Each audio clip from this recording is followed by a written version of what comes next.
सुनीता आपस में देवरानी जेठानी होती हैं। शादी के कई साल बाद भी अमिता को कोई औलाद नहीं होती, लेकिन शादी के 1 साल में ही देवरानी सुनीता को एक प्यारा सा बेटा होता है। अरे सुनीता, तू तो सीधी है। क्या सारा दिन अपने बच्चे को उस अमिता की गोद में डाली रहती है? देखती नहीं, खुद का बच्चा तो है नहीं। अरे कहीं तेरा बच्चा भी। कैसी बात कर रही है माँ जी? अभी उनकी शादी को भी तो सिर्फ 5 साल ही हुए हैं। कई लोगों को तो 10-10 साल बाद भी बच्चे होते हैं। सास को सुनीता की बात अच्छी नहीं लगती। वो अमिता के पास जाती है। देख अमिता, घर का काम करा कर। सुनीता का एक तो छोटा बच्चा, वो बेचारी घर को चिराग भी दे और सारा दिन किचन में खटती रहे, और ऊपर से तू आराम करे। दीदी, खाने में क्या बनाना है दोपहर को? मैं किचन में जा रही हूँ। अरे नहीं, मैं हूँ ना, मैं खाना बना लूंगी।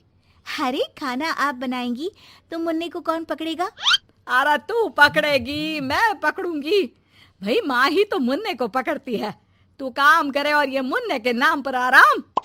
अरे नहीं माँ जी, मैं माँ हूँ माना, लेकिन अमिता दीदी का प्यार भी कम नहीं है। सारा दिन भी नहीं खिलाएंगी तो रात को नींद नहीं आएंगी इन्हें। अरे तो दूसरे की औलाद तो दूसरे की होती है ना। ला अमिता, मुन्ने को मुझे दे दे। लेकिन जैसे ही मुन्ने को सास गोद में लेना चाहती है, वो उनके पास जाने से इनकार कर देता है। अरे काला जादू कर दिया है इसने। बच्चा किसी के पास आ ही नहीं रहा है भाई। माँ, इसे काला जादू नहीं, प्यार कहते हैं, जो दीदी मुन्ने से करती हैं। अरे हाँ, हम तो दुश्मन है ना इसके, जो ये हमारे पास नहीं आ रहा है। अरे सगी दादी हूँ मैं, पूरी की पूरी कोठी इसी के नाम कर जाऊंगी। अब बोल, अब भी प्यार है क्या इससे? अमिता को सास की बात पर गुस्सा आ जाता है।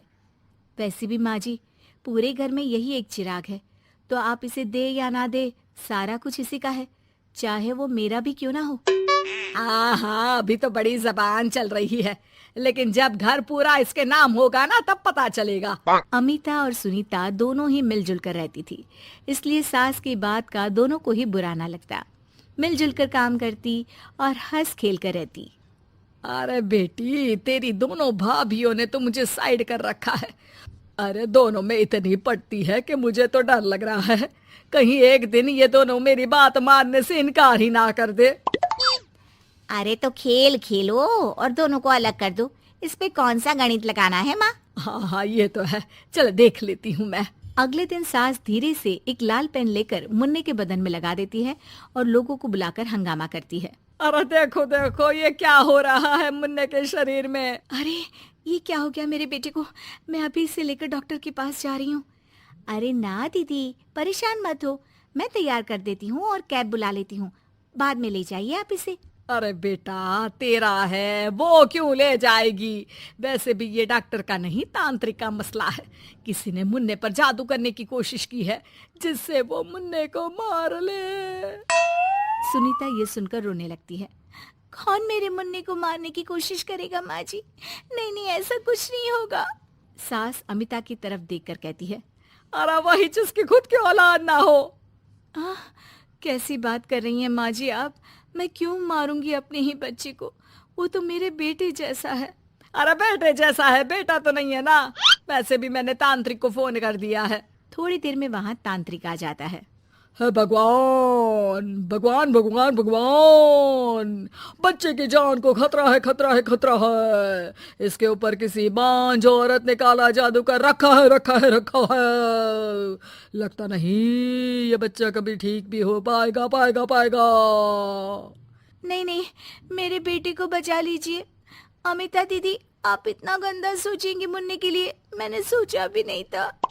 अरे कैसी बात कर रही हो सुनीता?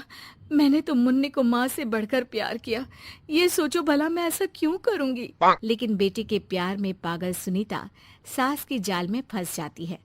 दीदी, आज से आप और मैं अलग हैं, मेरी रसोई अलग, आपकी अलग, और आज के बाद मुन्ने को छूने की क्या, देखने की भी कोशिश मत करिएगा। अमिता सुनीता को समझाने की कोशिश करती है, पर कुछ नहीं होता। अगले रोज। ला सुनीता, मैं मुन्ने को नहला कर तैयार कर देती हूँ। नहीं माँ जी, मैं नहला देती हूँ। लेकिन जैसे ही वो मुन्ने को नहलाने लगी, पेन के निशान एक एक करके निकल गए।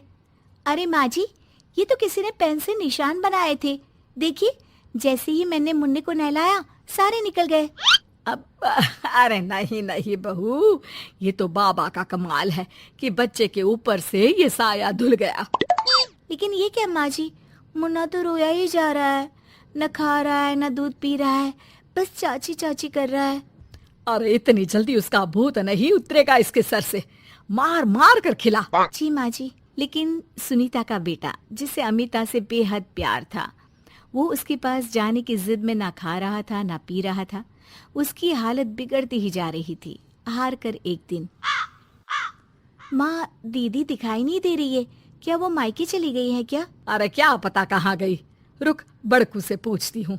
ए अमिता कहाँ है? माँ जल्दी पता करिए ना दीदी कहाँ है, मुन्ने की हालत दीदी के लिए खराब होती जा रही है। सुनीता मुन्ने को लेकर नीचे अमिता के पास जाती है। अमिता बिस्तर पर पड़ी होती है, वो कमजोर सी दिखती है। बड़ी आराम से सो रही हैं आप, यहाँ मुन्ने की तबीयत खराब हो रही है।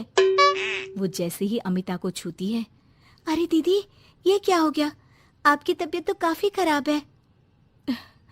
मुन्ने के बिना मैं नहीं रह सकती सुनीता, मैं उसके बिना नहीं रह सकती। मैं कसम खाकर कहती हूँ, मैंने मुन्ने को मारने की ऐसी कोई कोशिश नहीं की। मैं तो खुद मुन्ने के बिना मर जाऊंगी। मुन्ना आप ही का तो है दीदी, मुझे माफ कर दीजिए। ये पकड़िए अपना बेटा।